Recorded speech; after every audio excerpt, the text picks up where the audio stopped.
এই সেই ওহুদের ময়দান, হ্যাঁ, যেখানে আমাদের হজরে পাক সাল্লাল্লাহু আলাইহি সাল্লামের দান মোবারক শহীদ হয়েছিল। এখানে আমির হামজা সহ প্রায় ৭০ জন এবং আমাদের হুজুর সাল্লাল্লাহু আলাইহি সাল্লামকে এখানে শহীদ করা হয়েছিল।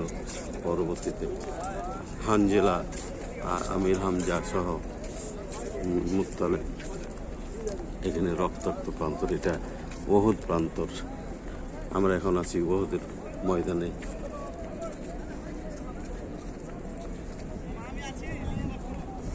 হ্যাঁ মামা,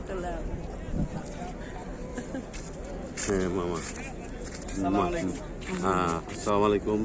এই যে আমার প্রিয় মামা দুলাল মামা, আমার ভাগ্না প্রিয়জন, উনি আমাদের আজকের গাইড ওহুদ পাহাড়ে। উনি আমাদের নিয়ে এসছেন একটা ঐতিহাসিক প্রান্তর। এখানে আমাদের হুজুর সাল্লাল্লাহু আলাইহি সাল্লামের দান মোবারক শহীদ হয়েছিল কাফেরদের। একটা ঐতিহাসিক নির্মমতম স্থান।